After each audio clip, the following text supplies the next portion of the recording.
Hello, నేను విశ్వేశ్వరరావు. ప్రస్తుతం ఎవరి దగ్గరైనా డబ్బులు ఉంటే ఎక్కడ పెట్టుబడి పెట్టాలి అనేది ఆలోచిస్తున్నారు. బంగారంలో పెట్టాలా, వెండిలో పెట్టాలా, లేదా రియల్ ఎస్టేట్లో పెట్టాలా, లేదా బిట్కాయిన్ కొనుగోలు చేయాలా? ఇది డబ్బు ఉన్నటువంటి వాళ్ళలో జరుగుతున్నటువంటి చర్చ. దీనిలో రియల్ ఎస్టేట్ విషయంలో భారీగా పెరుగుదల ఉంది. మీరు రియల్ ఎస్టేట్లో పెట్టుబడి పెట్టండి అని చెప్పి కొంతమంది ఈ మధ్యకాలంలో సోషల్ మీడియాలో ఎవరికి వాళ్ళే వీడియోలు పెడుతూ ఉన్నారు. అది స్వేచ్ఛ కాబట్టి సోషల్ మీడియాలో పెడుతున్నారు. కానీ రాయదుర్గంలో పెరిగినటువంటి ఎకరం ధర 177 కోట్లు ఏదైతే ఉందో దాన్ని చూపించి రియల్ ఎస్టేటు ఏ విధంగా హైప్గా ఉందని చెప్పి చాలామంది బాగా హైప్ చేస్తున్నారు. కానీ అది వాస్తవం కాదు, అది నీటి బుడగ లాంటిది అని చెప్పి నేను మీకు ఒక క్లియర్ కట్ ఒక లెక్క చెప్తాను. దాన్ని బట్టి మీరు రియల్ ఎస్టేటు ప్రస్తుతం పెరుగుతుందా, లేదంటే మోసం చేయడానికి ఇలాంటి లెక్కలు చెప్తున్నారా? కొంతమంది కావాలని ప్రజలను తప్పుదోవ పట్టించడానికి రియల్ ఎస్టేట్ పెరుగుతుంది, రియల్ ఎస్టేట్లో పెట్టుబడులు పెట్టండి అని చెప్పి చెప్పడానికి సిద్ధపడ్డారు. నేను చెప్తున్న కొన్ని సర్వే సంస్థలు ఉన్నాయి. ఆ సర్వే సంస్థలు రియల్ ఎస్టేట్ పెద్ద సంస్థలు ఏవైతే ఉన్నాయో వాటికి అమ్ముడిపోయి వాళ్ళు రిలీజ్ చేసినటువంటి సర్వేలు అవి. వాస్తవం ఏందని చెప్తున్నా. రాయదుర్గంలో 177 కోట్లు పలికింది కదా ఎకరం. మరి డిమాండ్ లేకపోతే అంత రేట్ ఎంత పలుకుతుంది అని చెప్పి మీరు అనొచ్చు. కరెక్ట్గా ఇక్కడే లాజిక్ ఉంది. పులిని చూసి నక్క వాత పెట్టుకుంది అంటారు కదా, ఆ టైప్లో ఆ ధరను కనుక చూసి పక్కనే 300 గజాలు లేదా 200 గజాలు లేదా 1000 గజాలు 500 గజాలకు కనుక మీరు ఆ రేటు పెట్టి కొనుగోలు చేస్తే అసలు మీరు భారీగా ఎలా నష్టపోతారు అనేది నేను మీకు ఎగ్జాక్ట్గా చూపిస్తాను. రాయదుర్గంలో వేలం వేస్తే ఎకరం ఎంత పలికింది? 177 కోట్లు పలికింది. ఎకరం వచ్చేసి మీకు లెక్కలతో సహా చెప్తాను, మీరు ఆలోచించండి. దీన్ని బట్టి ఎంత మభ్య పెడుతున్నారు, ఇన్ని అబద్ధాలు చెప్తున్నారు రియల్ ఎస్టేట్ గురించి హైదరాబాద్లో అనేది మీకు అర్థమవుతుంది. రాయదుర్గంలో ఎకరం వచ్చేసి ఒక ఎకరం వచ్చేసి 177 కోట్లు పలికింది. ఈ రియల్ ఎస్టేట్ బ్రోకర్లు ఎంత మోసం చేస్తున్నారో నేను చెప్తాను మీకు. ఈ 177 కోట్లు అని అంటే చదరపు గజం ఎంత పడుతుంది? చదరపు గజం వచ్చేసి 3,75,000 పడుతుంది. చదరపు గజం వచ్చేసి 3,75,000 పడుతుంది. సో ఇప్పుడు అసలు కథ ఇది.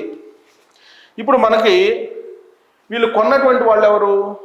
హై రైజెస్కి ప్లాన్ చేసుకున్న వాళ్ళు. జనరల్గా కంపెనీలు అన్నీ కూడా వాళ్ళు యాక్చువల్గా ఫ్లోర్ ఎస్టిమేట్ చేసుకుంటారు. ఫ్లోర్ స్పేస్ ఇండెక్స్ అంటారు దాన్ని. ఈ ఫ్లోర్ స్పేస్ ఇండెక్స్ని బేస్ చేసుకొని వాళ్ళు రేటు పెడుతుంటారు. వీళ్ళు కనీసం దీంట్లో 45 నుంచి 50 అంతస్తులు కడతారు. అంటే వీళ్ళకి పర్మిషన్ ఇచ్చేది ఏంది? ప్రభుత్వం వేలం వేసినటువంటి దానికి మీకు 5 లక్షలు చదరపు అడుగుల నిర్మాణానికి పర్మిషన్ ఇస్తారు. హై రైజ్ బిల్డింగ్ అంత వస్తుందన్నమాట. 5 లక్షలు 177 కోట్లు పెట్టినటువంటి దాంట్లో మీకు 5 లక్షల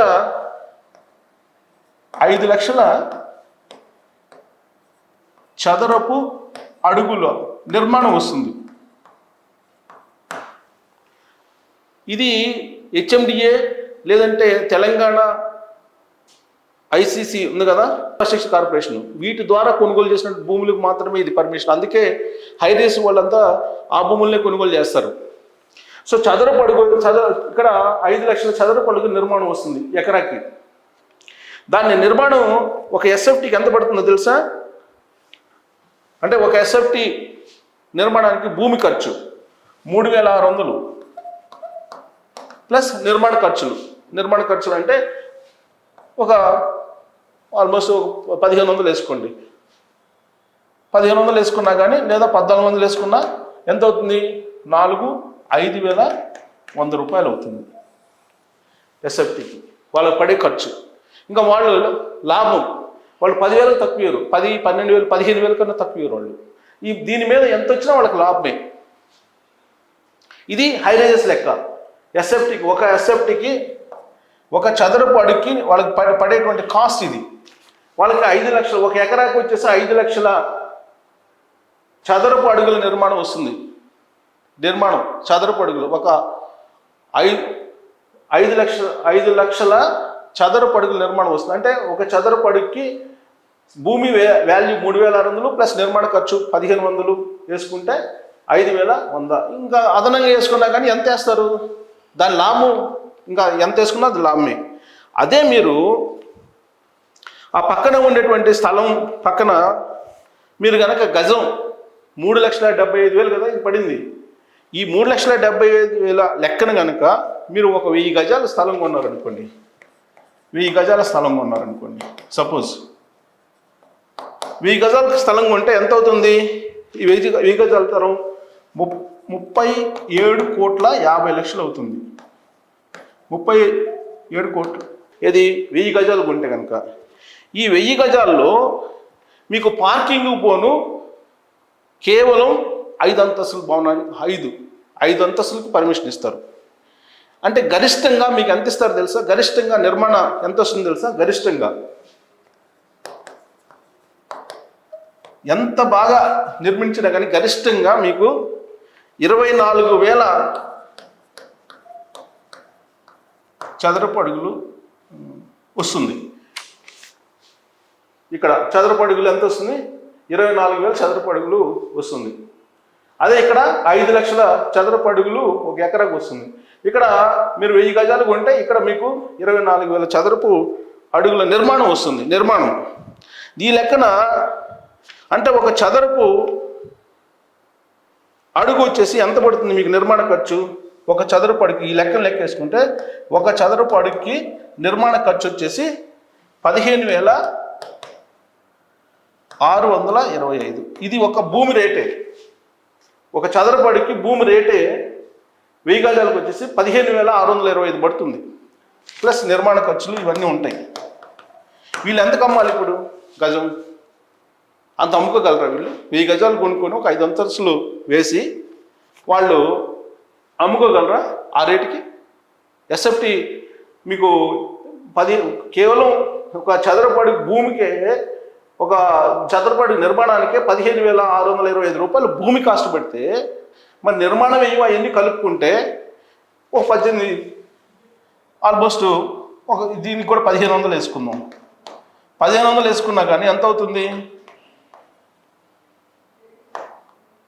16,000 చిల్లర అవుతుంది. ఈ 16 ఎస్ఎఫ్టీకి 16,000 లెక్కన వీళ్ళు అమ్మితే 1000 గజాల వాళ్ళు అప్పుడు వాళ్ళకి లాభం వేసుకోవాలి కదా. మళ్ళా లాభం ఎక్కడ ఉంటుంది? ఉండదు. అదే వీళ్ళు అనుకోండి, వీళ్ళకి 5,100 రూపాయలే పడుతుంది ఎస్ఎఫ్టీ ఖర్చు నిర్మాణానికి. కానీ వీళ్ళకి అట్టు కాదు, వీళ్ళ నిర్మాణ ఖర్చే వీళ్ళకి 16,000 చిల్లర పడుతుంది. మరి ఈ హైరైజ్ బిల్డింగ్ని చూసి ఒక ఎకరం ఇంత పడింది కాబట్టి 3,75,000 పడింది కాబట్టి మా పక్కన ఉండేటువంటి 1000 గజాలకు కూడా మాకు ఒక చదరపు గజానికి 3,75,000 లెక్కన ఇవ్వండి అని చెప్పి ఎవరైనా అంటే ఆ లెక్కన మీరు కనుక ఉంటే ఖచ్చితంగా నష్టపోతారు. అంటే నిర్మాణ వ్యయంలో తేడా చూడండి.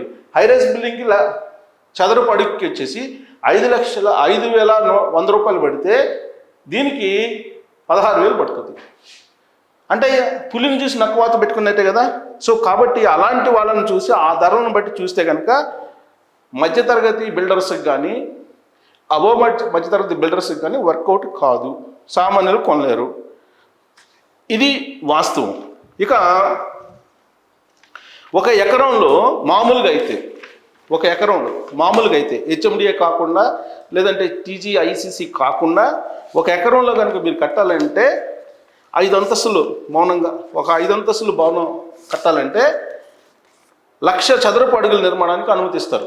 1,00,000 చదరపు అడుగులు ఎస్ఎఫ్టీ 1,00,000 చదరపు అడుగుల నిర్మాణం చేపట్టుకోవచ్చు. ఏది ఒక ఎకరంలో అయితే. అదే ఒకవేళ 10 నుంచి 12 అంతస్తులు ఇచ్చారనుకోండి పర్మిషన్ 5 కాకుండా, అప్పుడు 1,50,000 నుంచి 2,00,000 చదరపు అడుగుల వరకు మీకు పర్మిషన్ రావచ్చు అంటే నిర్మాణానికి.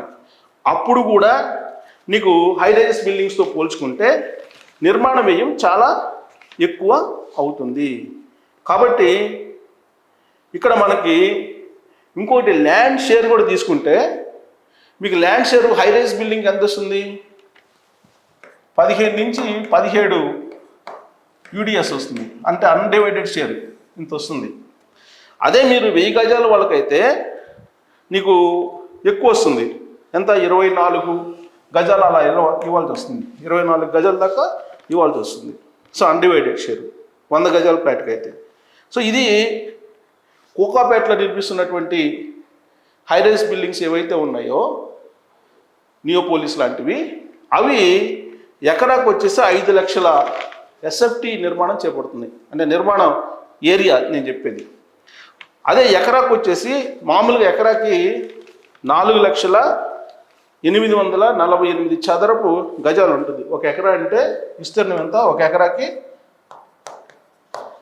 4,848 చదరపు గజాలు. గజాల కింద చేసుకుంటే ఇది లెక్క. ఒక ఎకరానికి ఇన్ని చదరపు గజాలు వస్తుంది. ఇన్ని చదరపు గజాలు వచ్చినప్పుడు 5 లక్షల చదరపు అడుగుల నిర్మాణానికి అనుమతి వస్తుంది హైరైజెస్ వాటికైతే. అంటే ఒక చదరపు గజానికి ఎంత వస్తుంది తెలుసా? హైరైజ్ చేస్తే ఒక చదరపు గజానికి వచ్చేసి ఎంత వస్తుంది? 100 చదరపు అడుగుల నిర్మాణం వస్తుంది. ఇది ఒక చదరపు గజానికి, ఏది హైరైజెస్ అయితే. మీకు అదే కనుక 1000 గజాల్లో ఉంటే మీకు అంత రాదు. సో దాంతో నష్టపోతారు. ఇక్కడ చూడండి, ఒక చదరపు గజానికి 1000 చదరపు అడుగుల నిర్మాణం చేపట్టచ్చు హైరైజెస్ అయితే. అదే మీకు ఒక 1000 గజాలు అయితే కనుక ఒక చదరపు గజానికి మీకు 24 చదరపు అడుగుల నిర్మాణమే చేపడతారు. అంతవరకే చేపట్టగలరు. అంటే 4వ వంతు నిర్మాణం విస్తీర్ణమే మీకు వస్తుంది. అందుకే మీరు హైరైజెస్ వాళ్ళు ఇంత రేటు పెట్టారు కాబట్టి పక్కన భూముల రేటు కూడా అంతే ఉన్నాయని చెప్పి మీరు భావించి ఆ స్థలాల్ని కొంటే మీరు నిండా మునిగిపోయినట్టే. నేను చెప్తున్నాను కదా, సింపుల్. ఈ లెక్క అంతా తీసేసినా కానీ ఇప్పుడు ఒక ఎకరం వచ్చేసి 4,848 చదరపు అడుగుల గజాలండి. ఇది 177 కోట్లు పలికింది కదా. ఈ చదరపు గజానికి 1000 చదరపు అడుగుల నిర్మాణం వస్తుంది. ఎస్ఎఫ్టీ 100 ఎస్ఎఫ్టీ నిర్మాణం వస్తుంది హైరైజెస్ వాటికి. అదే మీరు ఒక 1000 గజాల్లో స్థలం కొని ఈ రేటుకి మీరు కట్టాలంటే ఒక చదరపు గజానికి మీకు 24 ఎస్ఎఫ్టీ మాత్రమే నిర్మాణం వస్తుంది. ఇక్కడ 100 ఎస్ఎఫ్టీ నిర్మాణం వస్తుంది, మీకు 24 ఎస్ఎఫ్టీ వస్తుంది. అంటే 4వ వంతు వస్తుంది మీకు. అంటే ఈ 4వ వంతు అంటే ఇప్పుడు మనకు 175 కోట్లలో 4వ వంతు తీసేయండి. ఇప్పుడు ఎంత పలకాలి? మామూలుగా ఒరిజినల్ కాస్ట్ ఎంత? ఎకరా కాస్ట్ 4,16 అంటే సుమారుగా 44 నుంచి 50 కోట్లు అని చేసుకోండి. సుమారుగా 50 కోట్లు పలకాల్సినటువంటి ఎకరం భూమి ధర హైరైజెస్ వాళ్ళు ప్రభుత్వం కలిసి 177 కోట్లకి దాన్ని డిసైడ్ చేశారు. సో కాబట్టి ఈ నిర్మాణ వ్యయం, మీకు వచ్చేటువంటి స్థలం, ఒక చదరపు గజానికి ఎంత చదరపు అడుగుల నిర్మాణం వస్తుంది, వీటన్నిటిని లెక్కేస్తే హైరైజ్ వాళ్ళతో పోటీ పడితే కనుక 4 గింతలు నష్టపోవాల్సి వస్తుంది మీరు. కాబట్టి ఇది రియల్ ధర కాదు. ఈ రియల్ ధరలో ఈ 175 కోట్లు చెప్పడంలో మోసం ఉంది. ఈ మోసాన్ని మీరు గమనించకుండా గజం 3,75,000 పెట్టి మీరు కొంటే 4 గింతలు నష్టపోతారు మీరు. సో కాబట్టి యాక్చువల్ కాస్ట్ వచ్చేసి 44 నుంచి 50 కోట్లు అది. కానీ హైరైజ్ మోడల్లో కడుతున్నారు కాబట్టి, ప్రభుత్వం పర్మిషన్ ఇస్తున్నాడు కాబట్టి దాని లెక్క అది. వాళ్ళని చూసి కనుక మనం కనుక బోల్తా పడితే నిండా మునిగిపోతాం. అంటే ఇప్పుడు చెప్పండి, హైదరాబాదులో రియల్ ఎస్టేట్ బాగుందా బాగలేదా? ఇలాంటి పరిస్థితుల్లో బంగారాన్ని కాదని రియల్ ఎస్టేట్లో పెట్టుబడి పెడతారు ఎవరన్నా?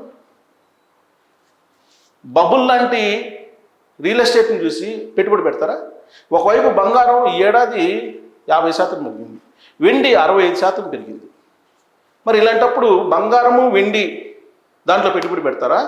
ఈ బబుల్లాగా ఉండేటువంటి రియల్ ఎస్టేట్లో పెడతారా? బంగారం కొంటే ఎప్పుడైనా సరే బ్యాంకులో పెట్టుకుని ఇమీడియట్గా డబ్బులు తీసుకొచ్చుకోవచ్చు. ఇప్పుడు 177 కోట్లు పలికింది కాబట్టి హైదరాబాద్లో బ్రహ్మాండంగా ఉంది రియల్ ఎస్టేట్ అని చెప్తున్నటువంటి చాలామంది ఉన్నారు కదా, వాళ్ళని చూసి కనుక మీరు భూములు కొంటే మళ్ళీ అమ్ముకునేదానికి ఎవ్వరూ ఉండరు కొనేదానికి, మీరు అమ్మాలంటే. ఇది వాస్తవం రియల్ ఎస్టేట్లో పెడితే. ఇప్పుడు అందుకే డబ్బు ఉన్నటువంటి వాళ్ళు రియల్ ఎస్టేట్లో పెట్టకుండా బంగారం మీద షార్ట్ ఇన్వెస్ట్మెంట్ పెడుతున్నారు. అంటే దీర్ఘకాలికంగా పెట్టకుండా స్వల్పకాలికంగా ఇన్వెస్ట్మెంట్ పెడుతూ ఉన్నారు. దాన్ని ఇమీడియట్గా పెరిగినప్పుడు అమ్ముకుంటున్నారు, దాని మూమెంట్ని బట్టి దాన్ని కొనుగోలు చేస్తున్నారు. అందుకే రియల్ ఎస్టేట్ పడిపోయింది. రియల్ ఎస్టేట్ మీద ఎవరు పెట్టుబడి పెట్టడం లేదు, బంగారం మీదనే పెడుతున్నారు. అది కూడా స్వల్పకాలిక పెట్టుబడి కింద పెడుతున్నారు. దీర్ఘకాలికంగా పెడితే కాక నష్టపోయే అవకాశం ఉందని చెప్పి అంతర్జాతీయ నిపుణులు చెప్తున్నారు, నేను కాదు. సో దీర్ఘకాలికంగా పెడితే అంతర్జాతీయ నిపుణులు చెప్తున్న ప్రకారం నష్టపోతారు. కాబట్టి స్వల్పకాలిక పెట్టుబడులు వెండి బంగారం మీద పెడుతూ రియల్ ఎస్టేట్ని ఇప్పుడు అటువైపు కూడా చూడలేదు రియల్ ఎస్టేట్. వాస్తవం ఇది కాబట్టి ఇక బిట్ కాయిన్ వచ్చేటప్పటికి అది అంతర్జాతీయంగా ట్రంప్ మీద ఆధారపడింది, కంప్లీట్గా ట్రంప్ మీద ఆధారపడింది బిట్ కాయిన్ అనేది. దేంట్లో పెట్టుబడి పెట్టచ్చు మీరు కూడా కామెంట్ చేయొచ్చు. Thank you.